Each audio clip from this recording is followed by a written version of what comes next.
Good evening. Tonight, we begin with a rapidly developing and deeply concerning escalation in tensions between the United States and Iran, an unfolding situation that is raising serious questions, not just about military strategy, but about truth, perception, and the dangerous line between political messaging and battlefield reality. Over the past 24 hours, conflicting reports have emerged from multiple sources regarding Iranian missile strikes targeting U.S. and allied military positions in the Middle East. Some of those reports, circulating widely across international media and social platforms, have claimed that American warplanes were severely damaged or even destroyed in what is being described as a massive and coordinated strike. However, as of this broadcast, those claims remain disputed, unverified, and in some cases directly denied by U.S. officials. And yet, despite those denials, something significant has happened. Something serious enough that it has triggered emergency briefings inside the Pentagon, urgent communications with regional allies, and a noticeable shift in tone from President Donald Trump himself, who, while outwardly projecting confidence, is now facing growing scrutiny over how this situation is being handled and how much of the truth is actually being shared with the American public. Let's start with what we know, and just as importantly, what we don't know.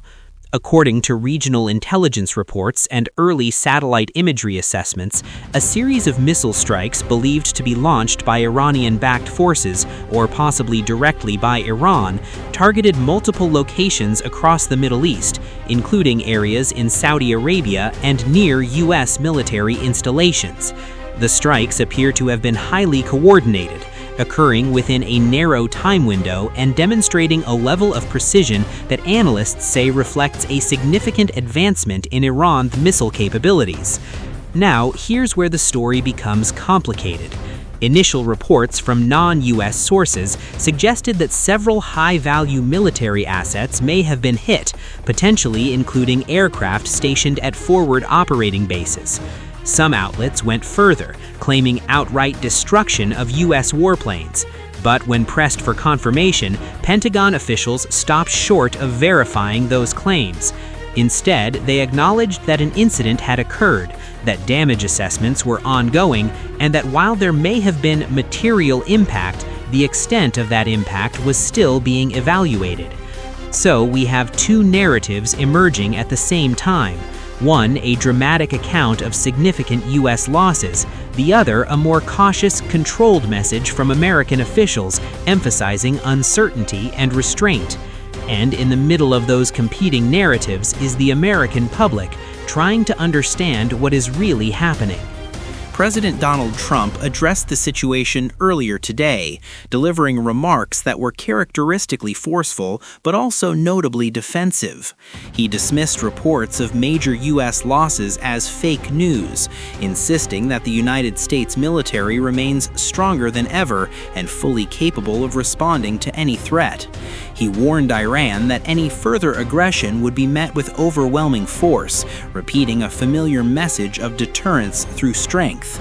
But what stood out to many observers was not just what the president said, but how he said it. There was an urgency, a sharpness in tone that suggested this moment may be more serious than the administration is publicly acknowledging. And behind the scenes, according to multiple sources, there is growing concern within the national security apparatus that Iran's capabilities and its willingness to use them may have been underestimated. Inside the Pentagon, officials are reportedly engaged in a rapid reassessment of risk. Military planners are reviewing not only the immediate damage from the strikes, but also the broader implications for U.S. operations in the region. If Iran or Iranian-aligned forces can successfully target high-value assets with this level of precision, it raises fundamental questions about the vulnerability of American forces stationed abroad. And it's not just about physical damage, it's about signaling, because in modern warfare, perception is power. The ability to demonstrate reach, accuracy, and timing, those are strategic messages, and Iran appears to be sending one loud and clear, that it can hit back and hit back effectively. From Iran's perspective, this moment may represent a calculated escalation. For years, Tehran has operated through a network of proxy forces across the region, allowing it to exert influence while maintaining a degree of plausible deniability. But what we may be seeing now is a shift, a willingness to act more directly, more openly, and with greater confidence in its military capabilities. Iranian officials have not fully confirmed responsibility for the latest strikes, but state-linked media outlets have celebrated them, framing the attacks as a response to ongoing U.S. pressure and a demonstration of Iran's strength. Messages coming out of Tehran have been clear. Any attempt to challenge Iran militarily will come at a cost. The implications of this situation extend far beyond the Middle East. Global markets have already begun to react, with oil prices showing signs of volatility amid fears of supply disruption. International leaders are calling for restraint, urging both sides to avoid further escalation. Meanwhile, intelligence reports suggesting possible coordination between Iran and other global actors, particularly Russia, are adding another layer of complexity. While those reports remain unconfirmed, they highlight a growing concern among Western officials that this conflict could become part of a larger geopolitical alignment. And then there's the information war, the battle over narrative. In today's hyper-connected world, reports spread instantly, often before they can be verified. Claims of destroyed warplanes, massive losses, catastrophic damage, these are powerful stories, but they are also dangerous if they are not true. Because misinformation doesn't just mislead the public, it can escalate tensions, influence decision-making, and even shape the course of events. So where does this go from here? That is the question tonight. Will the United States respond militarily? Will Iran escalate further? Or is there still a path toward de-escalation? Military assets are being repositioned. Diplomatic channels are reportedly active, though largely behind closed doors. Both sides are projecting strength, but also, perhaps, looking for a way to avoid a full-scale confrontation. Because history has shown us that conflicts like this, complex, layered, driven by both strategy and perception, can spiral quickly, and once they do, they are very difficult to contain. Tonight, we are watching not just a series of military events, but a test of leadership, communication, and judgment. A moment where decisions made in the coming hours and days could have consequences that reach far beyond the region, affecting global stability, economic security, and the lives of millions. The question is no longer just what happened. The question is, what happens next? And tonight, as more fragments of information continue to surface, what we're witnessing is something that has defined nearly every modern conflict: the fog of war. A space where facts, assumptions, intelligence leaks, and political narratives all collide, sometimes reinforcing each other, and sometimes directly contradicting one another. Because in a situation like this, clarity is not immediate. It is built slowly, piece by piece, often under pressure, and often with consequences for getting it wrong. Right now, multiple intelligence channels, some American, some foreign, are attempting to reconstruct exactly what happened during those critical moments when the strikes occurred.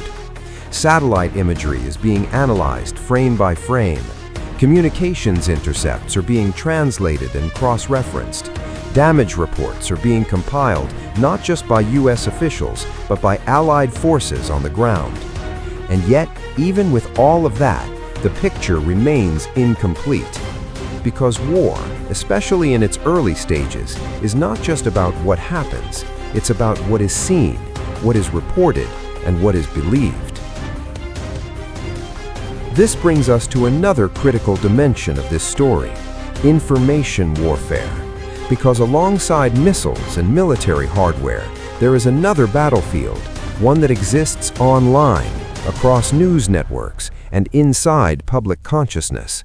Within minutes of the initial reports, social media platforms were flooded with claims, some accompanied by images, some by videos, many of them impossible to verify in real time. Posts alleging destroyed aircraft, posts claiming massive casualties, posts asserting that the United States had suffered one of its most significant tactical setbacks in years. Some of those posts originated from accounts linked to state-backed networks. Others came from independent observers. And still others, perhaps the most dangerous, came from sources with no clear origin at all. And this is where things become particularly complicated.